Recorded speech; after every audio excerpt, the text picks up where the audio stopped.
ঘরের দরজা বাইরে থেকে বন্ধ করে দিয়ে টোটো চুরি করে চম্পট দিল চোর। ঘটনায় চাঞ্চল্য ফুলবাড়িতে। বৃহস্পতিবার রাতে ঘটনাটি ঘটেছে শিলিগুড়ি সংলগ্ন ফুলবাড়ির ২ নম্বর গ্রাম পঞ্চায়েতের গটমাবাড়ি এলাকায়।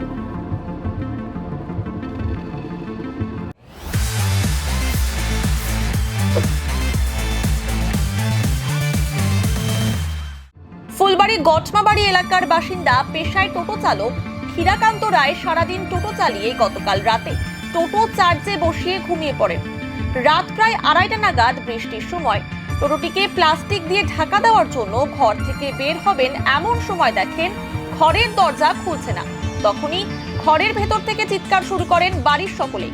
তাদের চিৎকার শুনে প্রতিবেশীরা এসে দরজা খুলে দেন। এরপর ক্ষীরাকান্ত রায় বাইরে এসে দেখেন তার টোটো নেই।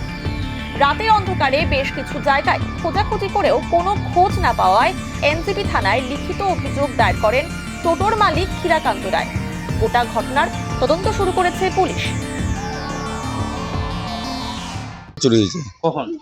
রাত ২টা-২:৩০ হবে। আমি ৩টার সময় টের পাইছি। হ্যাঁ, বাইরে ওই যে বারান্দা ওখানে থাকে, চার্জে দিয়েছিলাম। বাইরে গেট তালা মারা ছিল আর তালাটা ফাটাইছে। আমার 2টা গেট আমাকে চিটকানি দিয়ে লাগা দিছে। যখন বৃষ্টিটা পড়তেছে বেশি তখন আমি ঢাকা দিব, উঠবো, দেখি গেটগুলো বন্ধ, খুলতেছে না। এই আমার বাইরে হওয়ার গেটগুলো বাইরে থেকে বন্ধ করেছে। তারপরে আমার নজরে গেল এই গেটটা, দেখি তালা মারা, তালাটা ফাটা।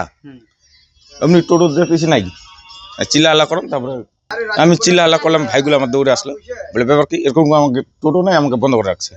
তখন এই রাস্তা খুলে দিয়েছে। হ্যাঁ, টোটো চালায়, সংসার চালাই। এর আগে হয়েছিল আমার একটা ভাইস্তার গাড়ি চুরি হয়েছিল।